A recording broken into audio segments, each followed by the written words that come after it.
Assalamualaikum warahmatullahi wabarakatuh. Salam Om Swastiastu, Namo Buddhaya, salam kebajikan.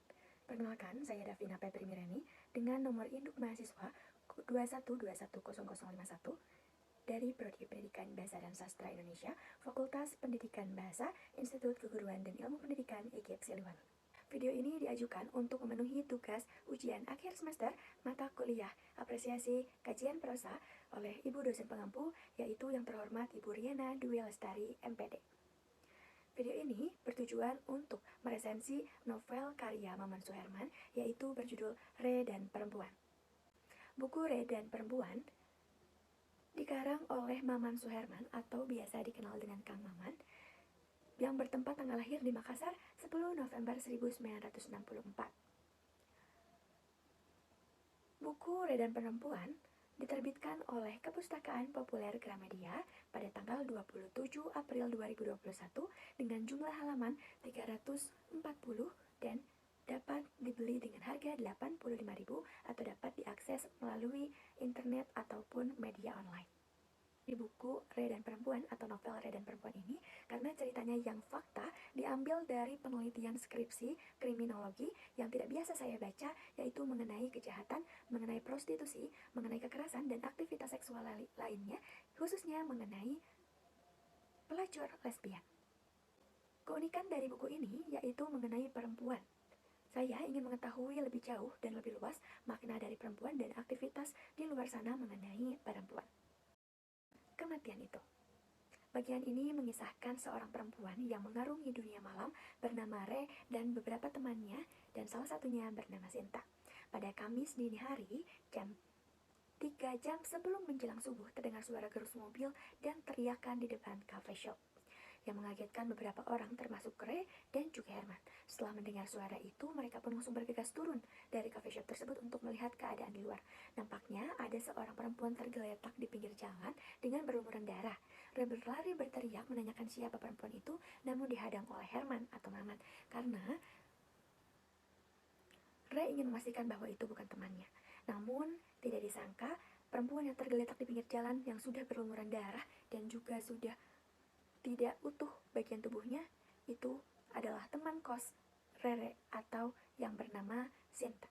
Setelah pemakaman selesai, Chris sebagai bodyguard atau tukang pukul Mamilani langsung menyuruh semua anak buah Mamilani untuk kumpul di rumah mahasiswa kriminologi. Herman penasaran dengan kasus meninggalnya Sinta kala itu. Dalam berita dan majalah yang beredar, orang-orang mengetahui bahwa wanita tersebut hanya ditabrak lari. Namun Ray dan Herman, ini bukan semata-mata kasus tabrak lari.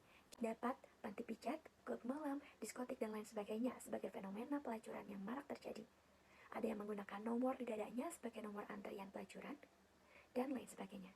Adapun analisis sosiologi yang dapat saya berikan yaitu fenomena pelacur di ibu kota memang marak terjadi. Kondisi ini dikarenakan banyak faktor, seperti faktor ekonomi, mementingkan gaya hidup, mencukupi kebutuhan, dan lain sebagainya. Namun, Re bertemu di diskotik sebuah hotel dan tidak sengaja berpapasan dengan salah satu dosen yang sedang menggandeng wanita sewaannya. Pak dosen tidak mengenali Pak Maman atau Kang Maman karena sedang terpengaruh alkohol. Namun, wanita sewaannya lah yang menyapa Kang Maman dengan sapaan, "Naik dulu ya, Pak." Re mengajak ke warung pinggir hotel karena diskotik terlalu ramai dan tiba-tiba mengatakan, "Kamu tahu, Sinta itu dibunuh, bukan kecelakaan." Re berpikir bahwa Sinta dibunuh bukan kecelakaan. Ia minum pun tidak banyak, hanya beberapa gelas bir saja.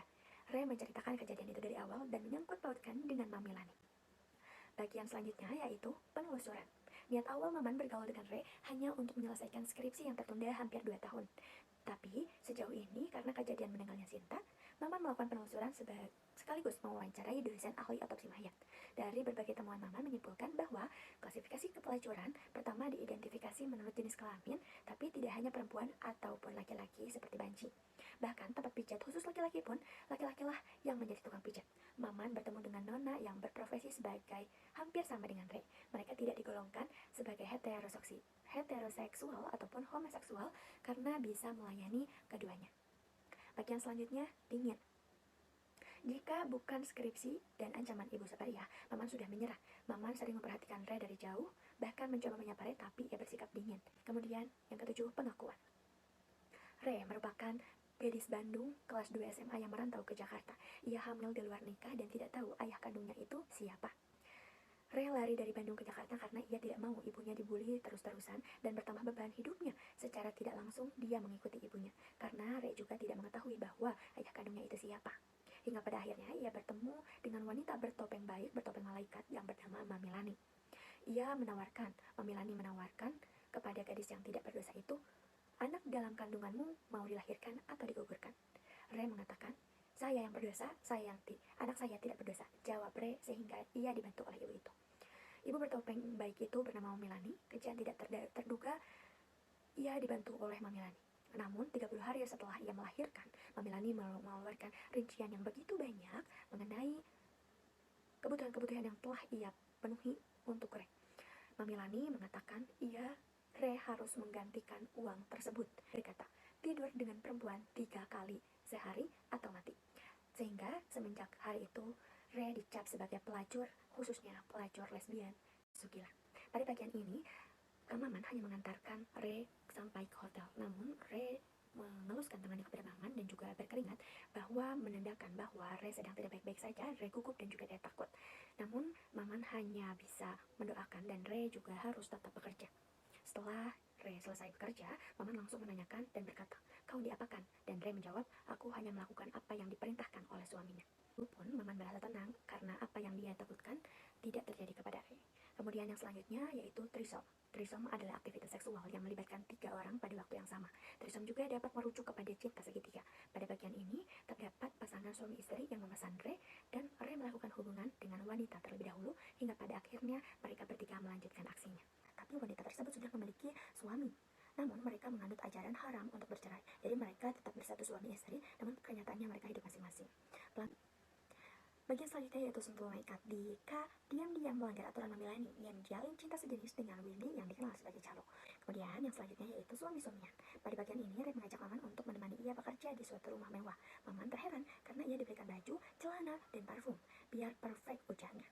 Re mengajak Maman agar suami wanita tersebut tidak curiga bahwa pastinya ketika 3 orang tersebut hadir dalam satu kamar, Re mengatakan ia akan berpikiran bahwa sedang mengobrol saja. Namun, sebagai anak kuliahan yang memiliki pandangan berbeda, ia mengatakan bagaimana jika kita dianggap trisom atau hubungan seks 3 orang. Bingkisan terakhir, Re memberikan banyak sekali titipan untuk melur yang dititipkan kepada Herman agar segera diberikan, yaitu ada baju, jepit, dan lain sebagainya kebutuhan melur, dan juga ada uang sebesar 5,2 juta untuk membesarkan melur. Nominal yang cukup banyak di kala itu. Herman bertanya-tanya, ia memberikan uang sebanyak itu, tapi ia juga tahu bahwa Re sedang membutuhkannya. Herman memberikan semua titipannya kepada Ibu Marliana, ibu angkat Melur, dan juga kepada Melur. Keesokan harinya ia akan bergegas ke menemui dosen, tapi ia menemukan tabloid atau menemukan majalah yang berjudul seorang pelacur tewas tersalib di tiang listrik Jalan Blora, tubuhnya penuh sayatan. Ia langsung membaca dan juga mengetahui bahwa itu merupakan Re. Pada bagian selanjutnya dapat disimpulkan bahwa Herman mencintai Re, tapi ia tidak dapat mengungkapkannya karena satu dan lain hal. Kemudian ia dapat membesarkan Melur, ia dapat menganggap Melur seperti anak sendiri. Hingga pada akhirnya Herman memiliki seorang istri dan seorang anak. Ia menganggap Melur seperti anaknya sendiri. Dapat saya paparkan bahwa Mamilani dapat disebut sebagai sindikat perdagangan orang yang menggunakan topeng emas untuk mencari mangsanya. Kebaikan yang seharusnya menjadi kebenaran, namun di tangan Mamilani ini menjadi sebuah jebakan. Pelacur sering dianggap oleh kita sebagai hal yang negatif, namun beberapa di antaranya pelacur-pelacur ini merupakan korban dari perjualbelian orang untuk dijadikan sebagai pelacur. Nah, pada kesimpulannya bahwa pelacur ini merupakan bukan salah satunya jalan yang dapat kita tempuh untuk menghidupi atau memenuhi kebutuhan finansial ataupun dan lain sebagainya, karena pelacur tidak dapat diturunkan sebagai pelacur lagi. Seperti yang dibuktikan oleh Malur, ia dapat menjadi dokter dan juga berkuliah di luar negeri, dan kemudian ia menjadi orang yang lebih berguna dan tidak mengikuti jejak yang tidak diinginkan. Kelebihan dari novel ini yang pertama yaitu berdasarkan data dan fakta yang sudah jelas, karena novel ini diangkat dari cerita dan penelitian skripsi yang diangkat oleh Maman Suherman. Kemudian banyak pelajaran hidup yang dapat kita ambil, bahwa kita sebagai perempuan yaitu perempuan yang berharga, tidak boleh mengikuti ajaran-ajaran yang salah. Kita harus hidup dengan gaya hidup sederhana, tidak boleh mementingkan gaya hidup yang tinggi sehingga melakukan segala cara hingga menjadi pelacur.